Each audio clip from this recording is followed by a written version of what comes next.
La situation alimentaire s'améliore également pour les déplacés internes de Dori et de Djibo dans le Sahel burkinabé.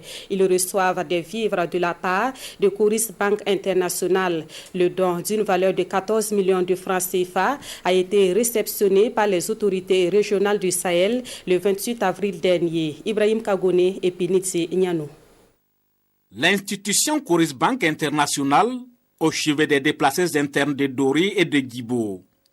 Du niébé, du riz d'une valeur de 14 millions de francs CFA pour soulager un tant soit peu la souffrance de cette frange de la population. Ainsi donc, l'institution se veut être en phase avec sa responsabilité sociétale. La remise de dons d'aujourd'hui constitue une première parmi d'autres remises qui seront progressivement effectuées, notamment dans les villes de Kaya, Kongoussi et Fada. Ce qui concerne la région du Sahel, c'est Dori et Djibo qui sont retenus à cause du fait que ce sont ces principales villes-là qui accueillent ces personnes déplacées et vulnérables. Au total, ce sont 100 tonnes de vivres d'une valeur de 35 millions qui seront répartis dans toutes ces localités-là.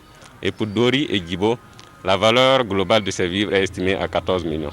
Le gouverneur de la région du Sahel, tout en remerciant l'institution, affirme que des moyens seront mis en œuvre pour que le don atteigne qui de droit. Voilà une banque privée qui est supposée faire de l'argent, mais qui a pensé que pour qu'elle ait de l'argent de ses clients-là, il faut que ses clients soient vivants. Il faut que ses clients surmontent certaines épreuves, que ses clients puissent avoir des ressources pour les mettre en banque.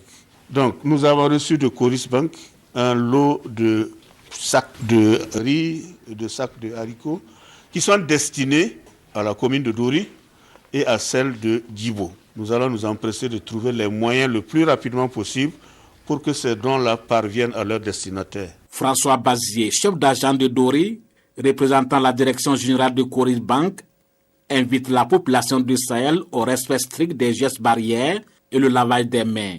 Des bonnes manières, selon lui, qui pourraient éviter la contagion de la maladie à coronavirus.